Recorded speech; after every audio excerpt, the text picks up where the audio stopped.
Everything's fine on 93.9 Dublin South FM. Thank you. There are several issues that are deeply consequential to Indian democracy, yet they remain on the margins of public discourse, overshadowed generally by uncertainty and shifting policies. And then there are issues like Aurangzeb's tomb and the violence in Bengal. But it is high time we elevate awareness around matters that lie at the very foundation of Indian constitution and democratic values. Week after week, we take responsibility and try to focus on topics of immense political and constitutional importance. And today, we are going to talk about delimitation. Why is this important? Because delimitation will profoundly reshape political power. It will redefine the representation of people and in the process will alter the linguistic character of the states. If you see overall, it is going to disturb the delicate balance of cooperative federalism of India. So who are the concerned parties? The regional parties, the national parties, they are going to get impacted not only by numbers, but their narratives will change. And therefore, all of them are coming under hammer.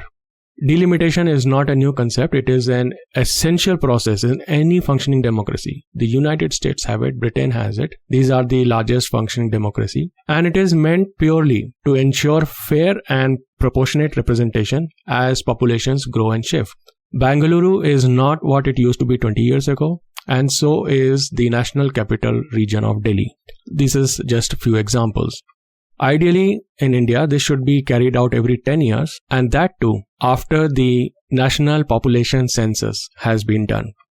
Before year 1976, some 50 years ago, India had already undergone 3 such exercises. However, following the 42nd constitutional amendment in the same year, the process was frozen until year 2001 census, and then it was subsequently frozen until year 2026. But then, as the constitution requires, the delimitation has to be done after the census. So the last census of India was supposed to be in year 2021, but due to COVID, it got postponed. I would say indefinitely postponed, although there were chances that we could have done it in year 22 or maybe 2023. But then 2024 were general elections and the political parties didn't want to affect their political gains, their political results, and therefore were reluctant.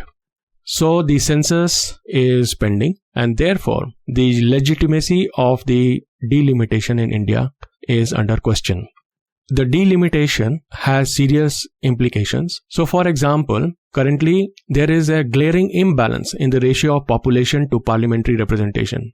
Take this example. The entire state of Sikkim, with a population of around 6,600,000, has 1 member of parliament. And the same number as Bhopal, this is a single city with over 2 million voters, 20 lakh voters, has 1 member of parliament. And across India, there are many such disparities, with member of parliament from populous constituencies carrying an enormous burden of representation and public expectation. Yet, even the suggestion of initiating delimitation stirs anxiety and insecurity, and especially about its impact to the federal structure of India. Major concerns come from the southern states due to the demographic shift, and they will lose in the process the parliamentary seats, while the northern states stands to gain. Why this imbalance is going to happen? Because the southern states like Tamil Nadu, Kerala, Karnataka, Andhra Pradesh, they have progressed very well on the developmental and economic trajectory, and that in turn has successfully stalled or curbed the population growth. In contrast, the northern states such as Uttar Pradesh, Bihar, Madhya Pradesh and Rajasthan, they have lagged behind in family planning efforts, also in the economic terms. So the stark difference in the fertility rate in the south of India can be seen, which is about 1.8, while in north it remains near 3. This has led to explosive population growth in the north, as we can see.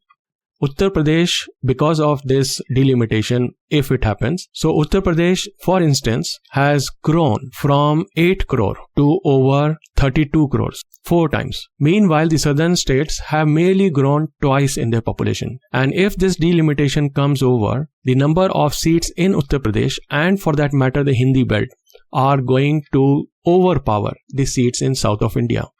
If seats in parliament are to be strictly allocated based on this population growth, southern states could see that their representation will fall currently from 28% to less than 18%. And further in future, it may come down to 9%. Of course, these are just the projections or rough estimate, I would say. But then we can see a growing trend where the southern states are being penalized for their success, while the northern states are rewarded for the failure in their policies. Now, this imbalance, I would say, is moral, economically unjust, and politically incorrect. If we look at the financial aspect, southern states contribute more to the central tax pool. And in some cases, up to 28% of the national GDP comes from the southern states. And this is primarily due to higher literacy, industrial and infrastructural growth, and because of higher literacy, there is higher tax compliance. Yet, over the time, these states will face the possibility of diminished political power, as their tax revenue will continue to be redistributed to support the underperforming states in the north. So by a rough estimate, Kerala will lose up to 1/3 of its parliamentary seats. Kerala would lose 9 seats, and Karnataka, Andhra Pradesh, they might lose 2 to 3 seats. On the other side, states like Uttar Pradesh and Bihar, they will continue to increase their vote shares, rather the parliamentary seats, and it could double in next 2 decades. Now this is a crisis of representational injustice. The political dimension is that whosoever would control the Hindi belt with whatever narrative, maybe it is Hindu-Muslim or development or the Aurangzeb tomb or any relevant or irrelevant narrative, whosoever is able to control this demography will continue to control the Parliament of India. And this is dangerous to the democracy of India.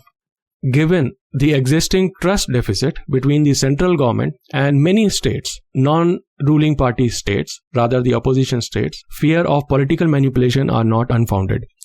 So currently, there are contests between the central government and the states on the issues like 3-language policy on education, alleged funding biases between the states and the center, and the interference in the concurrent subjects of administration. And they all have deepened over a period of time, creating a sense of alienation between the states and the center. At a time when cooperative federalism should be nurtured in a sensitive democratic setup, delimitations only threatens to divide.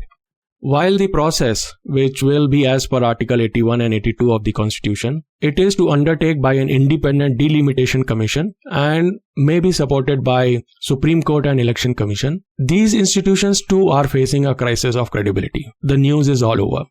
And this erosion of trust, even with these supporting bodies, neutral bodies supposedly, they are clouding the process.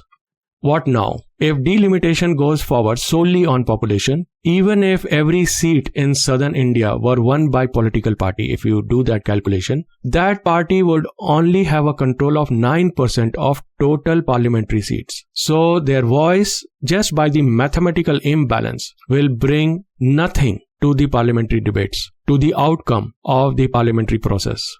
History has warned us. Under British colonial rule, if you see, the wealth of India's prosperous regions were exploited to serve the interest of a much smaller population in Britain. So everything was moved out of India while the laws were made here in London. So we risk a repeat where economically successful regions like the South, yet less populous than the states in the North, would end up subsidizing more less developed and underperforming states of India, both economically and politically. And North-South divide will only worsen. So too will be the linguistic and the regional tensions. And therefore, it is important to check this trajectory of national unity which is at stake. So here are my questions to confront. Some may be uncomfortable.